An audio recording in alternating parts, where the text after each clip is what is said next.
नमस्ते छात्रों, आज हम हिंदी लोक भारती कक्षा 10वीं के पाठ्य पुस्तक में से गज़ल यह पद पढ़ने जा रहे हैं। यह पद मानिक वर्मा जी का लिखा हुआ है।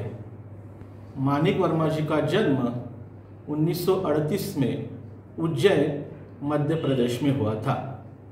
हास्य व्यंग के सशक्त हस्ताक्षर मानिक वर्मा जी वाचिक परंपरा में प्रमुख स्थान रखते हैं।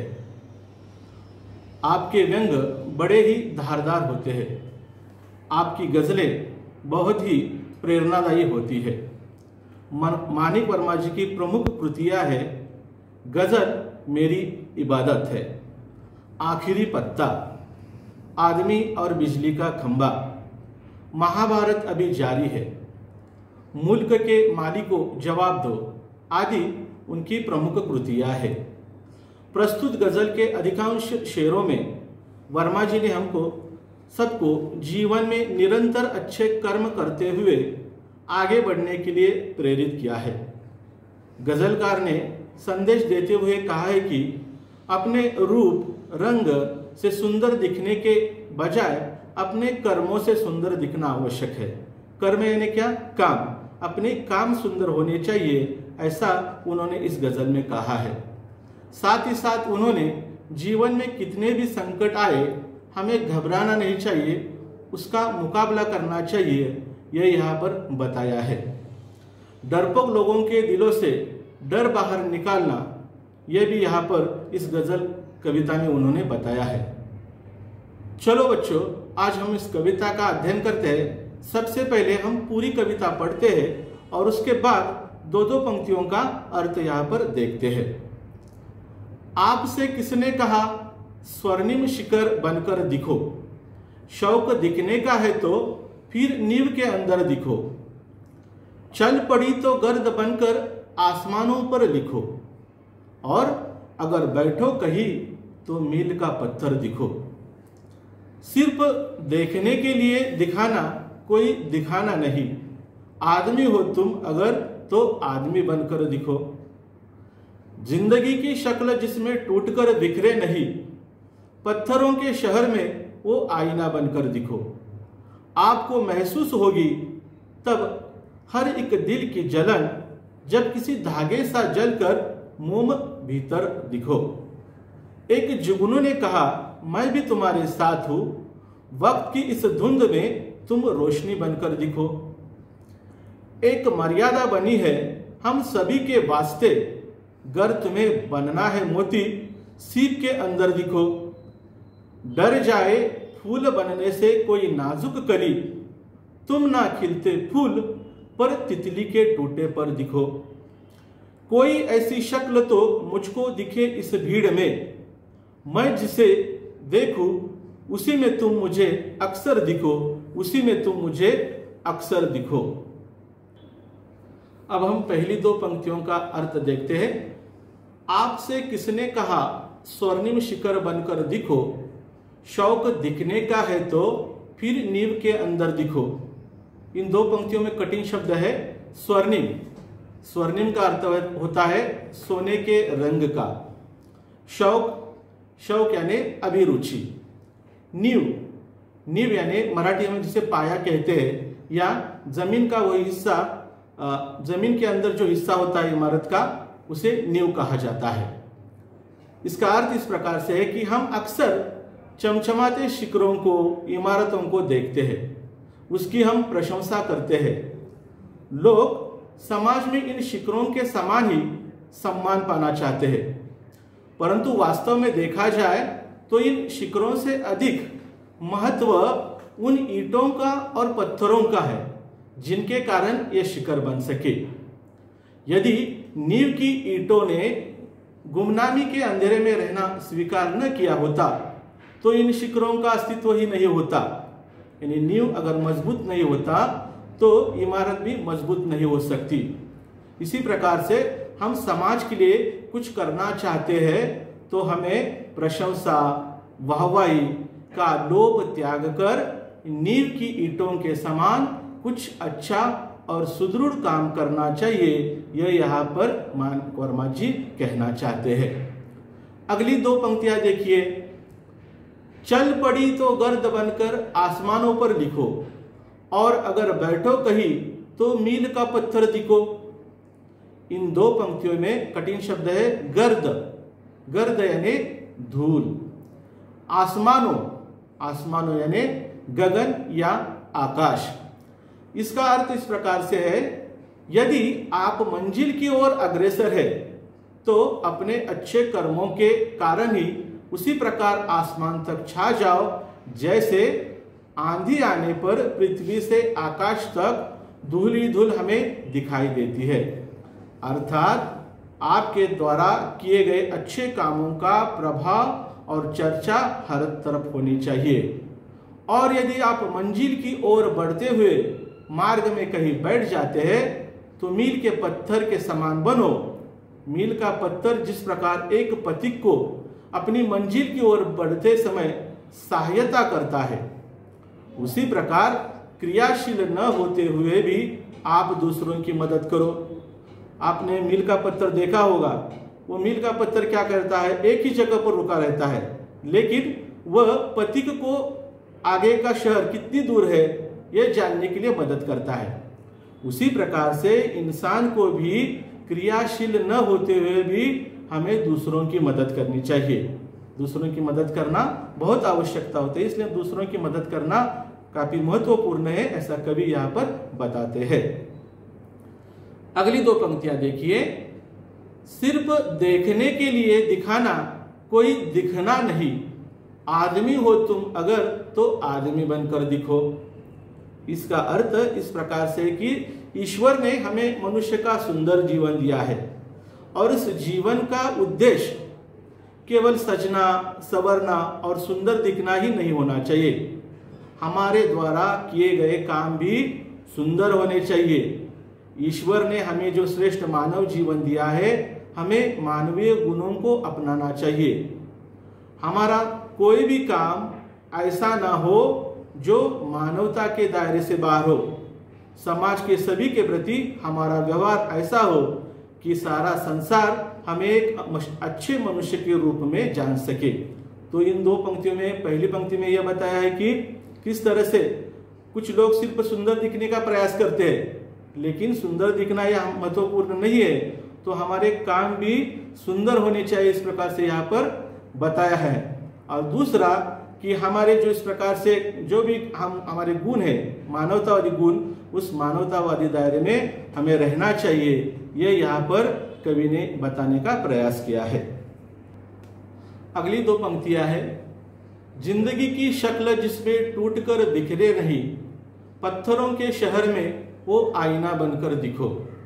यहाँ पर कठिन शब्द देखिए। शक्ल, शक्ल यानी चेहरा, बिखरना यानी यहाँ वहां फैलना। यह भी काफी महत्वपूर्ण पंक्तियां है। देखिए, हमें ऐसी शख्सियत बनना चाहिए कि कैसी भी प्रतिकूल परिस्थिति क्यों न हो, हम विचलित न हो, बिना टूटे बिना बिखरे हर परिस्थिति का डटकर सामना करें और अपने लक्ष्य को प्राप्त करें। हम अक्सर देखते हैं बच्चों कि जब 10वीं कक्षा में, 12वीं कक्षा में कभी हमें कम अंक प्राप्त होते तो कुछ बच्चे अपने जीवन को नष्ट करते हैं, लेकिन इस प्रकार नहीं करना चाहिए। हमें विचलित नहीं होना चाहिए। जीवन में कितने भी संकट आए तो उस संकट से विचलित न होकर उस संकटों का मुकाबला करना चाहिए। बिना टूटे बिना बिखरे हर संकट का डटकर मुकाबला करना चाहिए और अपने लक्ष्य को प्राप्त करना चाहिए। यह इन दो पंक्तियों में हमें बताने का प्रयत्न किया है। आगे की पंक्तियां देखिए। आपको महसूस होगी तब हर एक दिल की जलन, जब किसी धागे सा जलकर मोम के भीतर दिखो। कठिन शब्द है यहाँ पर। महसूस यानी अनुभव, दिल, हृदय, जलन यानी दुख, मोम यानी मोमबत्ती। हमें प्रत्येक मानव से सहानुभूति रखनी चाहिए। इसका अर्थ यह है कि हमें प्रत्येक मानव से सहानुभूति रखनी चाहिए। यह तभी संभव हो सकेगा जब हम उनके हर दुख तकलीफ को समझें।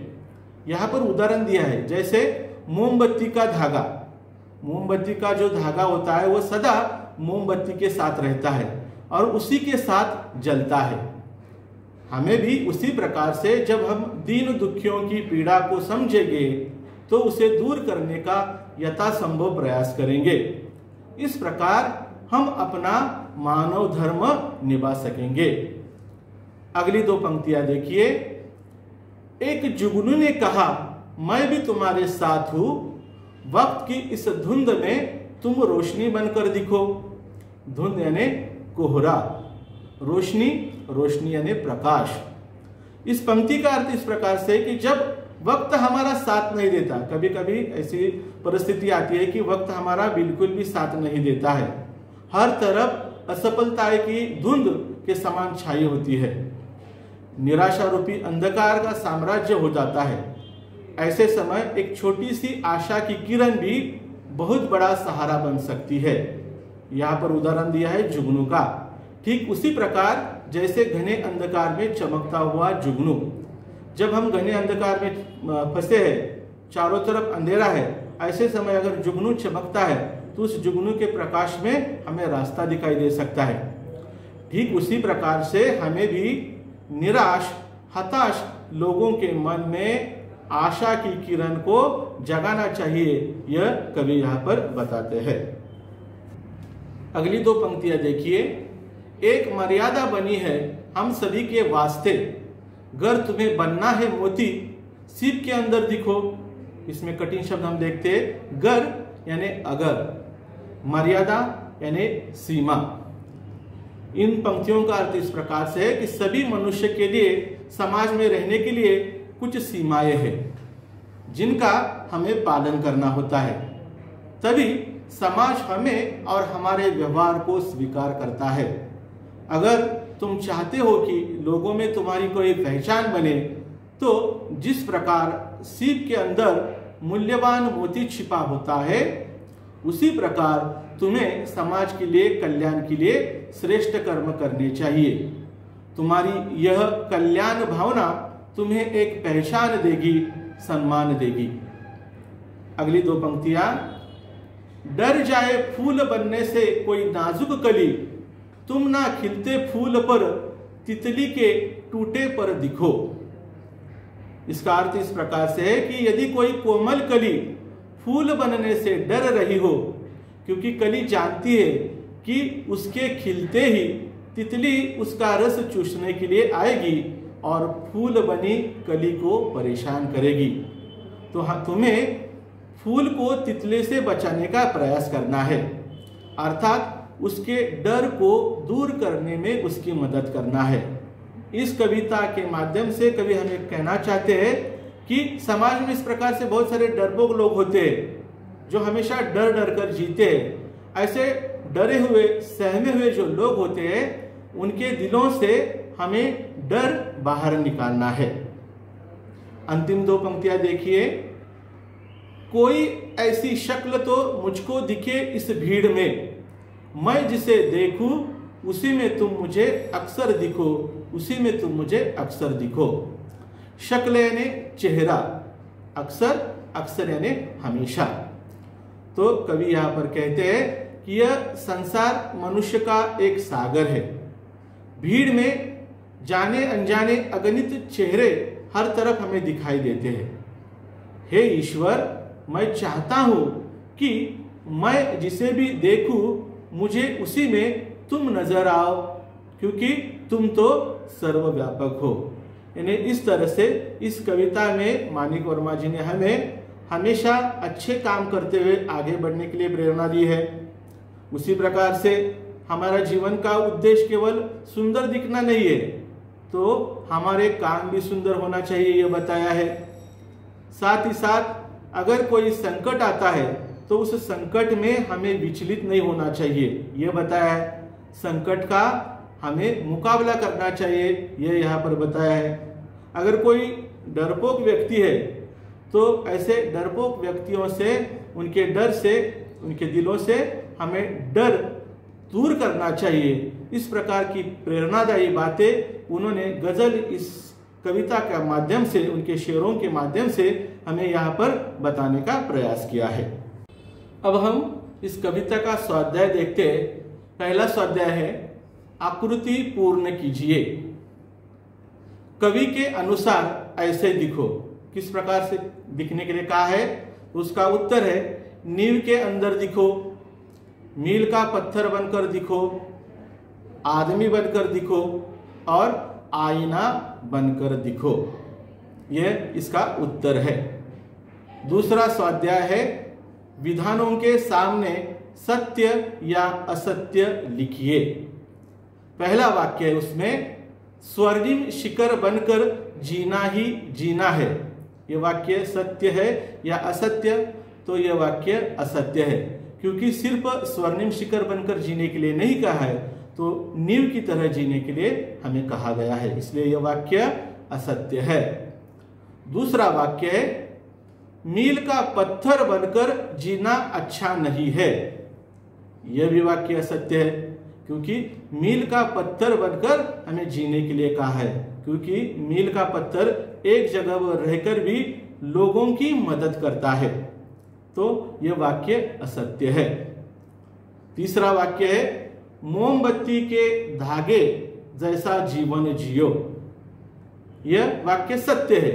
मोमबत्ती का धागा जिस प्रकार से मोमबत्ती का साथ हमेशा देता है, उसी प्रकार से हमें भी दीन दुखी लोगों का साथ देना चाहिए, ऐसा कहा है, इसलिए यह वाक्य सत्य है। चौथा वाक्य है जिंदगी टूटकर नहीं बिखरनी चाहिए। यह भी बिल्कुल सत्य है, क्योंकि जीवन में बहुत सारे संकट आते हैं, उस संकट से घबराकर हमें टूटकर बिखरना नहीं है, उसका डटकर मुकाबला करना है। तो जिंदगी टूटकर नहीं बिखरनी चाहिए, यह वाक्य सत्य है। तीसरा स्वाध्याय है ऐसे प्रश्न तैयार कीजिए जिनके उत्तर निम्नलिखित शब्द हो। इम्तिहान में यह पूछे जा सकते हैं। तो पहला शब्द है आईना, और आईना उत्तर हो ऐसा एक सवाल यहां पर तैयार करना है हमें। तो वह सवाल इस प्रकार से है पत्थरों के शहर में क्या बनकर दिखना चाहिए? तो पत्थरों के शहर में आईना बनकर दिखने के लिए कहा है। दूसरा शब्द है आसमान, उसके लिए एक प्रश्न तैयार करना है हमें। गर्द बनकर कहा लिखना चाहिए? तो गर्द बनकर आसमान पर लिखना चाहिए, ये उसका उत्तर है। तीसरा शब्द है भीड़, और उसका प्रश्न इस प्रकार से तैयार होता है कवि अक्सर किसी शक्ल को कहाँ देखना चाहता है?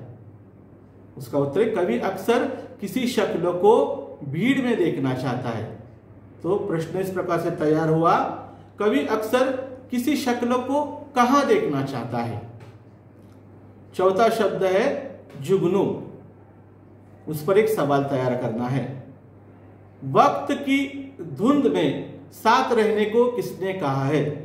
तो वक्त की धुंध में साथ रहने के लिए जुगनू ने कहा है, ये इसका उत्तर है। अगला सवाल है इस अर्थ में आए शब्द लिखिए। यानी कविता में इसके लिए कौन सा शब्द आया है, यह हमें यहां पर लिखना है। चेहरा, चेहरा इस शब्द के लिए कविता में कौन सा शब्द आया है? शक्ल। दूसरा शब्द है हमेशा, हमेशा इस शब्द के लिए कविता में कौन सा शब्द आया है? अक्सर। तो अक्सर, अक्सर यह शब्द है। तीसरा शब्द है गगन, गगन के लिए कविता में आया हुआ शब्द है आसमान। और चौथा सीमा, सीमा इस शब्द के लिए कविता में कौन सा शब्द आया है? वो शब्द है मर्यादा। अंतिम चौथा इस प्रकार से स्वाध्याय है आकृति पूर्ण कीजिए। गजल में प्रयुक्त प्राकृतिक घटक कौन से है, यह हमें यहां पर लिखना है। तो गजल में प्राकृतिक घटक कौन कौन से है? पहला है फूल, दूसरा तितली, चौथा मोती और पांचवा सिर। इस प्रकार से यह उत्तर है इनके। धन्यवाद।